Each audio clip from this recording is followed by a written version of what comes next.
y desde hace varios años que vive en Eslovaquia y ejerce como pastor en Eslovaquia. Y está de paso por la isla, está de visita y pues aprovechamos para pedirle que comparta la palabra. Así que esta mañana él está a cargo de esto, así que ya se presentará, ya le podrás escuchar.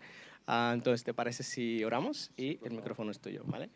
Señor, gracias porque tu palabra es nuestra guía para nuestra vida. Gracias por la palabra que tú vas a transmitir esta mañana a través de José Inda. Te pido, Señor, que tú traigas claridad a sus ideas y que tu Espíritu Santo sea quien inspire cada palabra que sea dicha esta mañana. Bendecimos su ministerio, su vida, su matrimonio.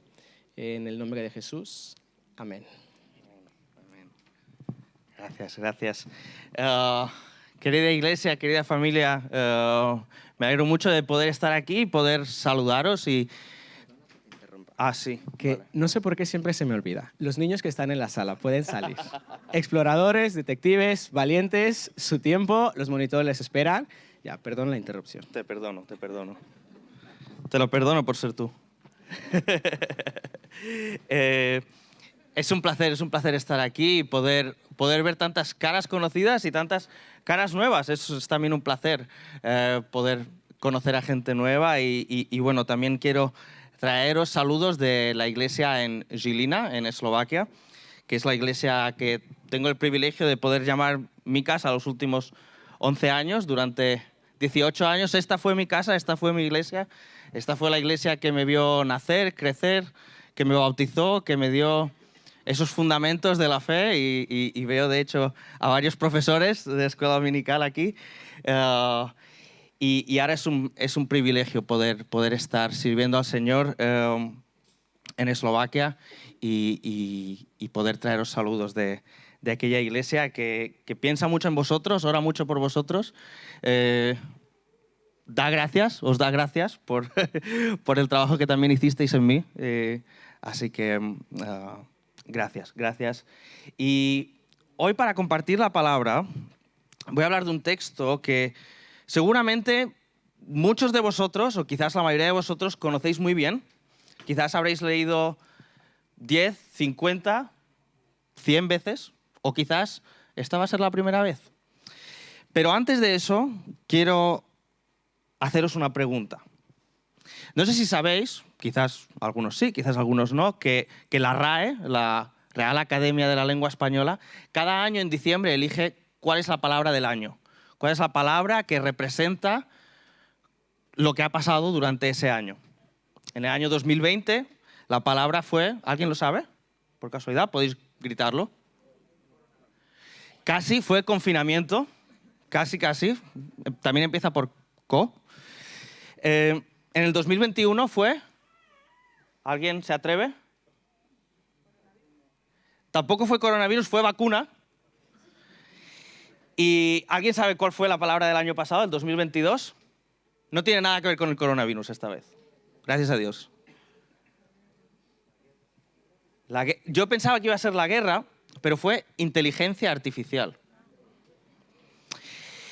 Y así como nos vamos acercando a diciembre, he estado pensando estos días, ¿qué palabra van a elegir para ser la palabra del año en 2023? ¿Cómo van a querer definir este año? Y he estado pensando mucho en todas las conversaciones que he tenido, tanto estos días que he estado por aquí y reuniéndome con algunos de vosotros, como todas las conversaciones que tengo en Eslovaquia. Todas las conversaciones pastorales, porque tenemos muchas cosas en común, nuestras dos iglesias, nuestros dos países. Los dos hemos tenido elecciones este año y todo el paripé que viene con las elecciones. Y algo que sale en casi cada conversación, en casi cada noticias o en las redes sociales, es la palabra polarización. Es la palabra conflicto, es la palabra división. Creo que si fuera por mí, si yo fuera el que votaría que esta sería la palabra del año. Cada vez somos más conscientes de todo lo que nos divide, de todo lo que nos separa, de todo lo que nos distingue unos a otros. Y conforme va pasando el tiempo y por la influencia de muchas cosas diferentes que no entra a cuento ahora ir en detalle, hay cierto interés en que ese abismo que hay entre unos y otros vaya creciendo. Tenemos divisiones políticas cada vez más irreconciliables entre la izquierda y la derecha, y esta no va a ser una predicación política, no os preocupéis, pero hay cada vez más división y cada vez es más impensable que estos dos grupos, estas dos ideas, puedan compartir una mesa. No es algo que pasa allí, es algo que pasa en nuestras comidas familiares, es algo que pasa en la cena de Navidad, es algo que pasa cuando tenemos un cumpleaños. Y todos tenemos a ese primo, o a ese tío, o a ese hermano, o a ese familiar con el que no podemos abrir ciertos temas, porque explota. Hay divisiones sociales entre gente que es más conservadora, gente que es más liberal o progresista. Tenemos divisiones religiosas entre diferentes denominaciones, diferentes iglesias, evangélicos y católicos, o incluso evangélicos y otros evangélicos que son un poco diferentes a nosotros, que piensan diferente, que ven algunas cosas diferentes, y cada vez nos separamos más y más. Es algo muy sencillo, es algo muy natural, es algo muy cómodo dividir el mundo en dos grupos, los buenos y los malos, ellos y nosotros. Nosotros siempre somos los buenos, por supuesto. Nosotros siempre tenemos las ideas correctas, siempre estamos en el grupo correcto. Ellos son los malos, nosotros somos los buenos. Y al final, como ellos son los malos, ellos son los culpables de lo que está pasando. Cualquier cosa mala que pase en nuestra vida, ellos son los culpables. Cualquiera que sea, da igual. Tenemos diferentes ideas, pero siempre buscamos a un culpable fuera de nosotros. Él es el culpable, ellos son los culpables. Ese presidente, ese familiar, siempre es él o ella, siempre es alguien distinto el que es el culpable. Qué fácil es buscar culpables para no tener que tomar responsabilidad, para no tener que nosotros ser responsables de quizás algunas cosas que no van en nuestra vida como queremos. Entonces la pregunta con la que quiero empezar hoy, antes de leer el texto bíblico, es cómo resolver conflictos, cómo resolver nuestras diferencias en un mundo tan polarizado, tan dividido, tan separado entre buenos y malos, ellos y nosotros. ¿Cómo podemos afrontar y acercarnos a los conflictos en este mundo tan polarizado? Si tenéis vuestras Biblias o vuestro móvil, vuestra aplicación, como prefiráis, o si no, también va a estar en la pantalla, en la diapositiva. Voy a leer el texto del Evangelio de Juan, capítulo 9, y lo vamos a leer en dos partes. No vamos a leer todo el capítulo porque es un capítulo muy largo, es una historia más compleja y quiero centrarme solo en una parte de la historia. Juan, capítulo 9, y primero voy a leer de los versículos 1 al versículo 5. A su paso, Jesús vio a un hombre que era ciego de nacimiento. Y sus discípulos le preguntaron: Rabí, para que este hombre haya nacido ciego, ¿quién pecó, él o sus padres? Ni él pecó, ni sus padres, respondió Jesús, sino que esto sucedió para que la obra de Dios se hiciera evidente en su vida. Mientras sea de día, tenemos que llevar a cabo la obra del que me envió. Viene la noche cuando nadie puede trabajar. Mientras esté yo en el mundo, luz soy del mundo. Este texto nos presenta a tres grupos. Si leyéramos todo el capítulo veríamos que hay un grupo más en el que no nos vamos a centrar hoy, pero vemos por una parte a Jesús, vemos por una parte a una persona ciega que no sabemos nada de él, no conocemos su historia, no conocemos su nombre, solo sabemos que ya nació ciego, ya nació con este problema. Y luego tenemos a los discípulos. Y nada más empezar el texto, nada más empezar la historia, vemos que hay un contraste entre los dos últimos grupos. Por una parte tenemos a un hombre que es físicamente ciego, no ve. Pero por otra parte tenemos a unos discípulos que son igual de ciegos, pero espiritualmente. Vemos la ceguera espiritual de los discípulos. ¿Y cómo se ve esa ceguera espiritual? ¿Cómo se muestra? ¿Cómo se presenta? Es que buscan culpables. ¿De quién es la culpa de que este hombre esté ciego? ¿Es culpa suya o es culpa de sus padres? ¿Quién ha pecado? Necesitamos encontrar a un responsable, necesitamos encontrar a un culpable. Tienen que empezar a buscar teorías para explicar el mundo en el que viven. Viven en un mundo que no es ideal. Viven en un mundo que no es como debería ser. Viven en un mundo que es como el nuestro. El mundo es igual. Quizás tenemos tecnología, pero el mundo sigue siendo igual. Seguimos teniendo los mismos problemas y seguimos buscando las mismas explicaciones a esos problemas. Su ceguera se muestra en que buscan teorías y buscan teorizar y incluso teologizar, buscar una explicación teológica de qué es lo que está pasando. ¿Quién es el culpable? ¿Quién es el responsable de esta situación? Y Jesús lo que hace es dejar el discurso teológico de lado para decir, aquí está pasando algo completamente distinto.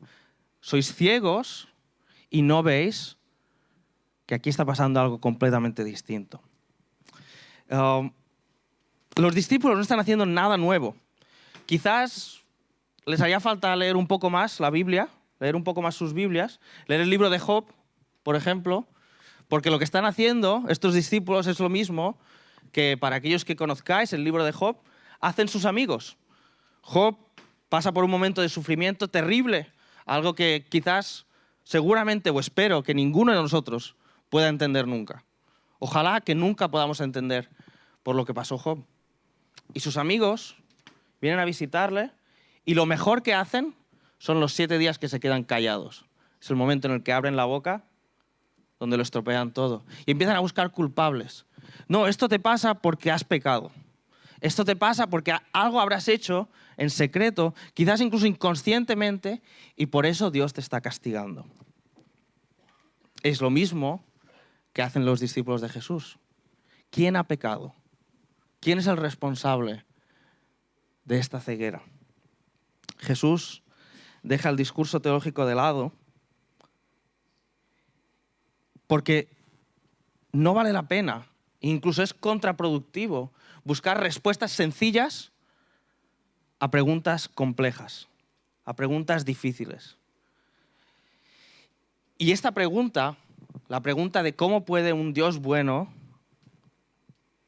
conciliarse con el pecado y el sufrimiento humano, es una pregunta que en algún momento de nuestra vida va a atacarnos a cada uno de nosotros, va a confrontarnos a cada uno de nosotros. Si no nos ha confrontado, gracias a Dios, hemos tenido una vida de momento buena o fácil, pero tarde o temprano esta pregunta nos acecha. ¿Cómo puede un Dios bueno conciliarse con el sufrimiento y con el pecado que hay en este mundo? ¿Quién es el causante de este problema? Y me gustaría leer antes de seguir en el texto, una cita, un texto de un teólogo que tuve el privilegio de conocer hace unos años, estar en una clase con él.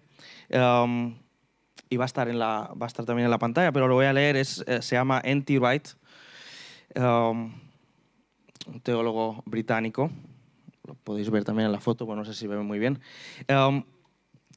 Y comentando precisamente este texto, dice, si algo en este mundo parece ser injusto, pero tú crees en un Dios que es todopoderoso, puro amor y perfectamente justo, una forma de evitar este problema es decir que solo parece ser injusto, pero en realidad no lo es.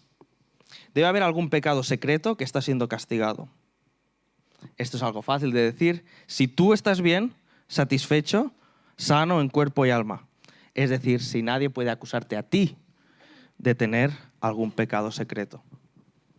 Esto que hacen los amigos de Job, esto que hacen los discípulos, de buscar cuál es el pecado que ha causado este problema.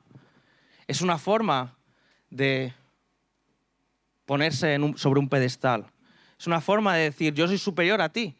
Tú estás sufriendo por algún pecado y como yo no estoy sufriendo, yo no tengo ningún pecado secreto. Dios está castigando tu pecado y Dios no está castigando mi pecado. Qué bien, ¿no? Qué orgullo. Qué orgullo. Esto solo lo podemos decir desde una posición de superioridad. Pero esto no es lo que hace Jesús. Jesús dice, ni sus padres ni él han pecado, sino que aquí se va a mostrar la bondad de Dios. Lo que Dios va a hacer en nuestra vida. Porque Jesús no nos llama a teorizar sobre el pecado, sino a hacer las obras del que lo envió. Así es como responde. Mientras estoy aquí, mientras hay luz, mientras es de día, tengo que hacer las obras del que me envió. Y entonces tenemos que preguntarnos la pregunta. ¿Cuál es la obra de Dios? ¿Qué es lo que Dios quiere hacer? ¿Qué es lo que Dios está haciendo? ¿Qué es lo que Dios va a hacer en esta historia? ¿Cómo va a reaccionar? Podemos leer el versículo 6 y 7.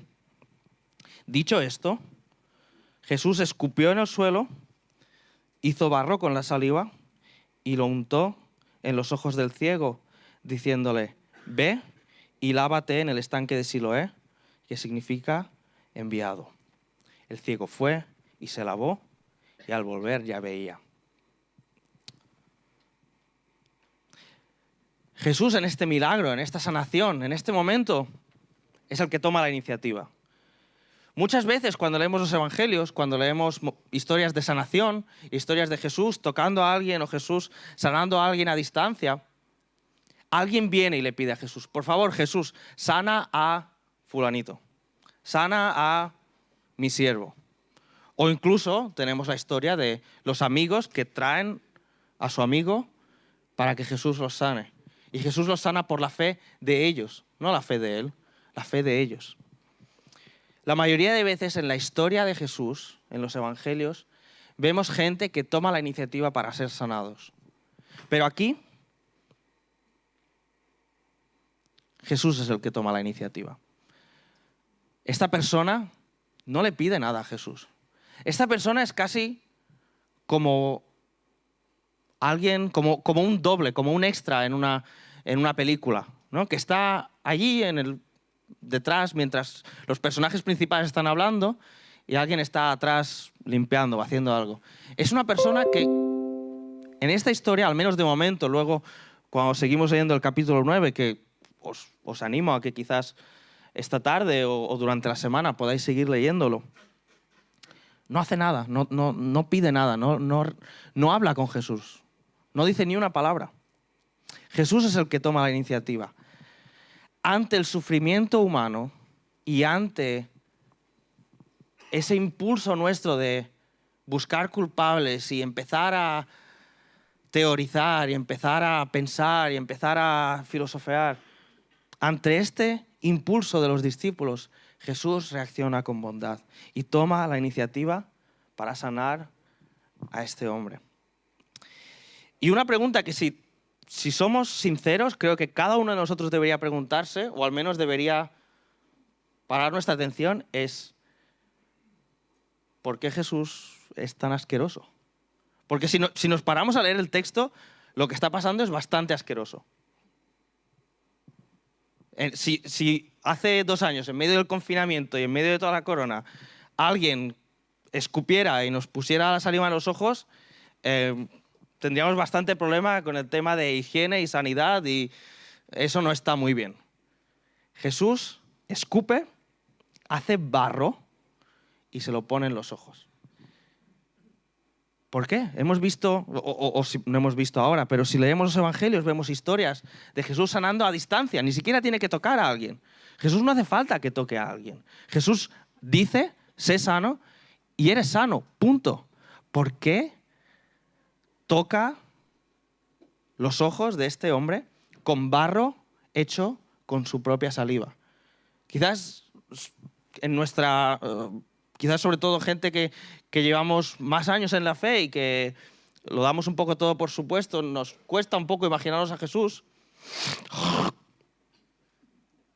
pero eso es lo que 100% leemos en el texto. Jesús escupe y hace barro con sus manos y con su saliva. Y eso debería pararnos, debería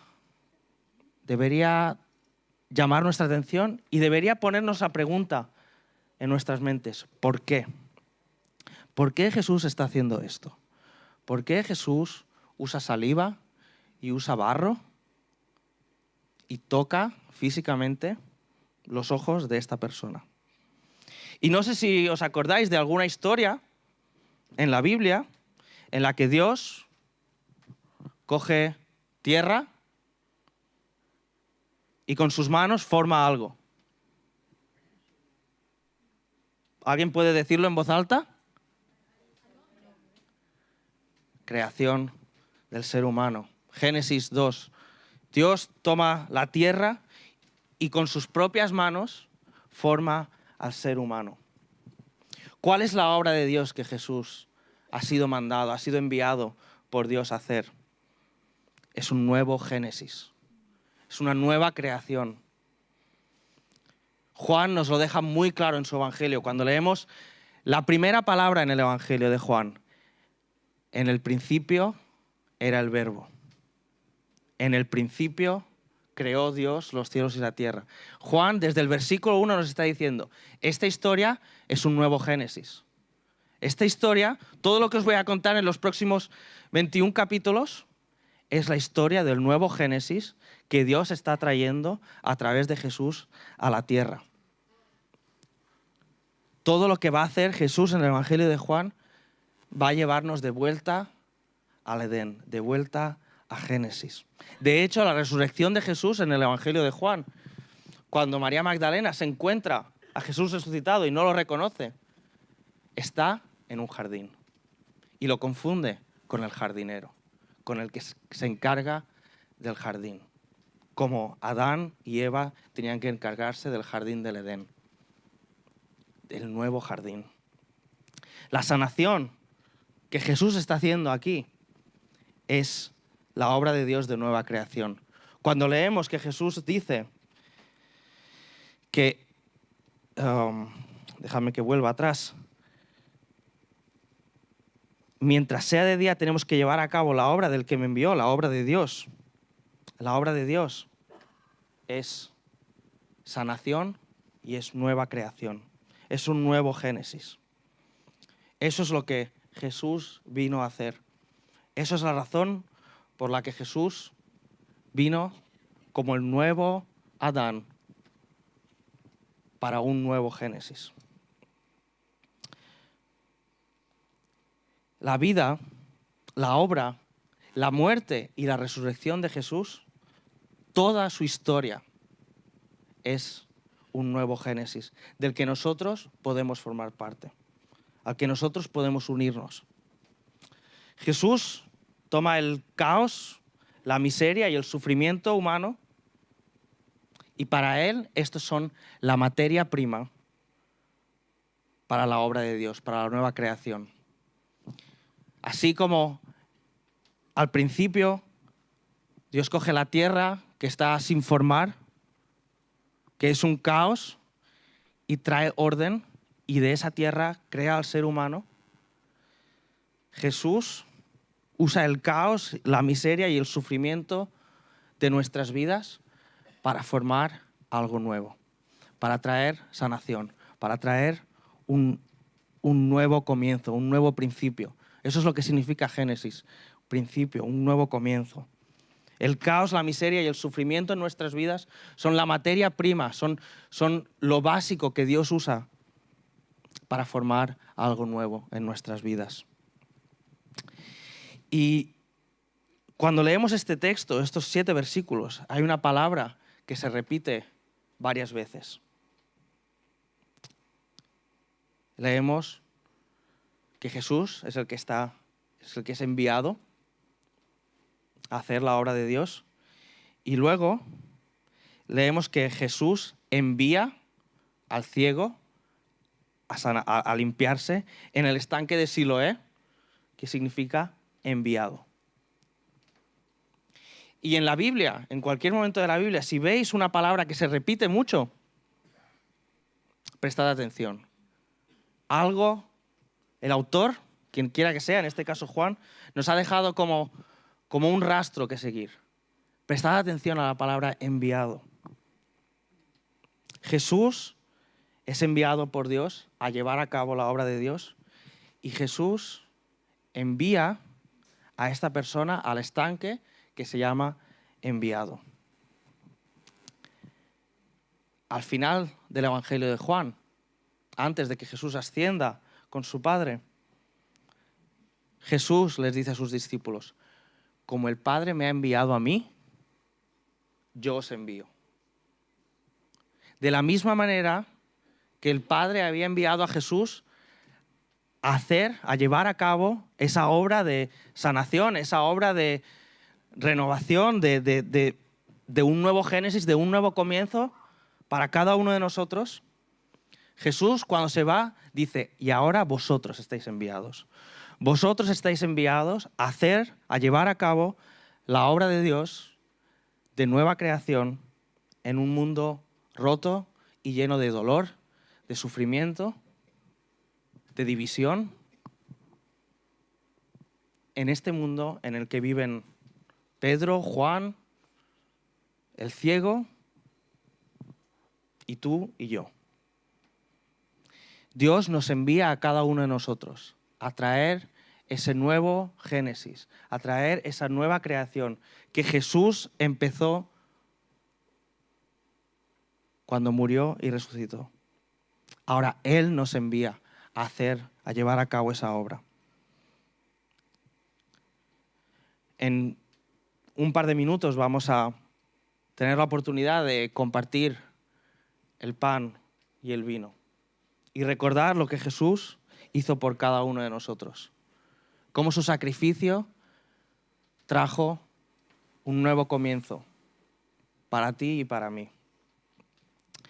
Antes me gustaría que tomáramos 5 minutos o un par de minutos en silencio, cada uno en su corazón, en su mente, hacer una oración, hacer un pensamiento en 2 direcciones. La primera es: ¿qué es lo que yo necesito? ¿Qué es donde yo necesito sanación? ¿Dónde está mi ceguera espiritual? ¿Dónde está aquello, ese caos, esa miseria, ese sufrimiento que me está matando? ¿Dónde necesito esa mano de Jesús que sana y que trae un nuevo comienzo a mi vida? Pero luego, no nos quedemos solo en esa oración, en esa reflexión sobre dónde necesito yo a Jesús, que está muy bien. Pero ¿dónde me envía Dios? ¿A quién me envía Dios? ¿A quién le puedo servir con un mensaje de sanación, con una mano que ayuda? Ya sea de una manera muy práctica o simplemente una mano amiga, un hombro en el que llorar, una oreja que escuche, una boca que ore. ¿Dónde es que Dios me está enviando a mí para traer ese nuevo génesis, para traer ese nuevo comienzo a la vida de mi hermano, de mi vecino, de mi compañero de trabajo, de mi compañero de clase? Porque Dios no solo ha venido a sanar nuestra miseria y nuestro dolor, sino que Dios nos envía, Jesús nos envía. Como el Padre me ha enviado, yo os envío. Este pan y este vino que vamos a tomar nos recuerdan que como discípulos de Jesús estamos enviados al mundo, estamos enviados a nuestros vecinos, a nuestros prójimos, para servirles como Jesús nos ha servido a nosotros. Tomémonos ahora unos minutos.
Gracias, Señor. Gracias, Señor Jesús, porque tú viniste a tocar nuestras vidas, a sanarnos de nuestra miseria y a darnos nueva vida.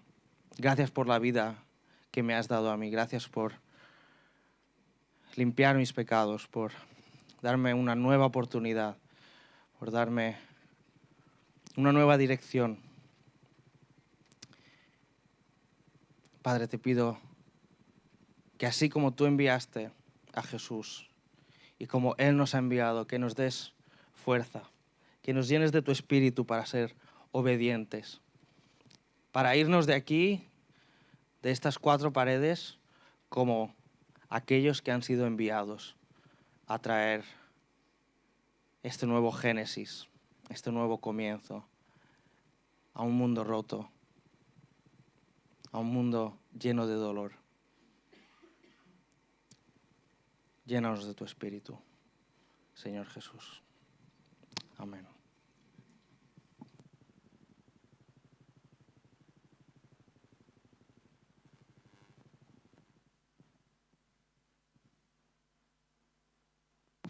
Voy a pedir a los hermanos que van a estar presidiendo las mesas que vayan ocupando su lugar.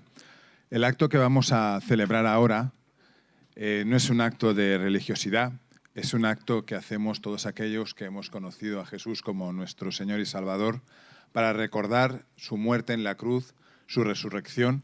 Vamos a participar de estos símbolos. A lo largo de la historia del pueblo de Dios, el Señor siempre nos recuerda lo que ha hecho por nosotros. Ya lo hizo con Israel cuando le decía en Deuteronomio 6:12, recuerda que Jehová te sacó de la tierra de Egipto y de tierra de servidumbre. De la misma manera, a través de la muerte de Jesús nos ha librado del poder del pecado para que vivamos una vida de alabanza, de servicio y de adoración a Él.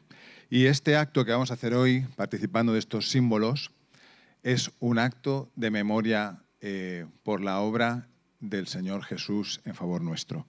Y vamos a hacerlo leyendo, vamos a abrir nuestras Biblias en Primera de Corintios, la primera carta del apóstol Pablo a los Corintios, en el capítulo 11, leeremos los versículos 23 a 26. Bueno, hermanos, voy a leer la palabra de Dios. Yo recibí del Señor lo que también os he enseñado, que el Señor Jesús, la noche que fue entregado, tomó pan, y habiendo dado gracias, lo partió, y dijo, tomad, comed esto, es mi cuerpo que por vosotros es partido. Haced esto en memoria de mí. Asimismo tomó también la copa, después de haber cenado, diciendo, esta copa es el nuevo pacto en mi sangre. Haced esto todas las veces que la bebáis en memoria de mí. Así pues, todas las veces que comáis este pan y bebáis esta copa, la muerte del Señor anunciáis hasta que Él venga. Vamos a orar. Señor, gracias por este día que has hecho. Gracias por la oportunidad de estar aquí en comunidad, Señor. Te pedimos que vengamos a participar de tu mesa con un corazón dispuesto, con un corazón limpio por la sangre de Jesús, Señor, y que lo hagamos recordando de dónde nos sacaste, Señor, todo lo que hiciste por nosotros y lo que estás haciendo hoy. En el nombre de Jesús. Amén.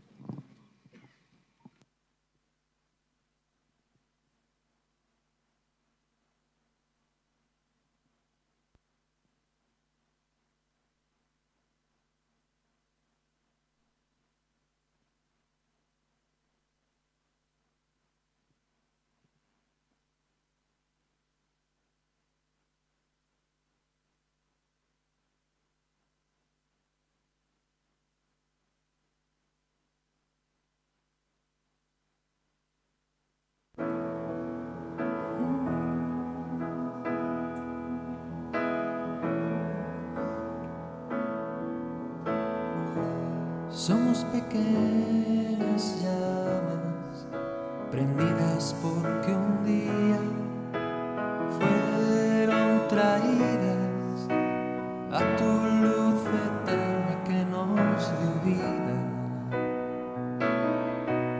por unos pocos que no amaron sus vidas más que a ti. Hoy estamos aquí y nuestra antorcha brilla estamos aquí.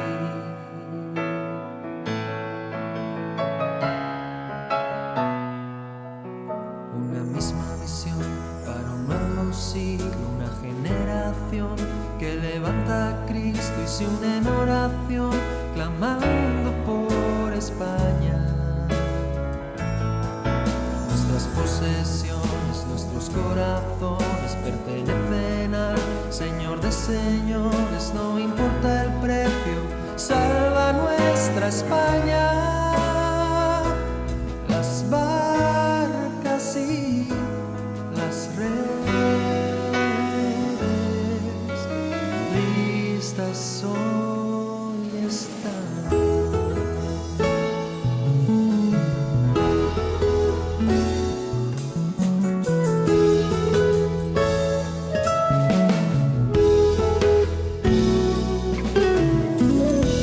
Somos pequeñas llamas prendidas porque un día fueron traídas a tu luz eterna que nos dio vida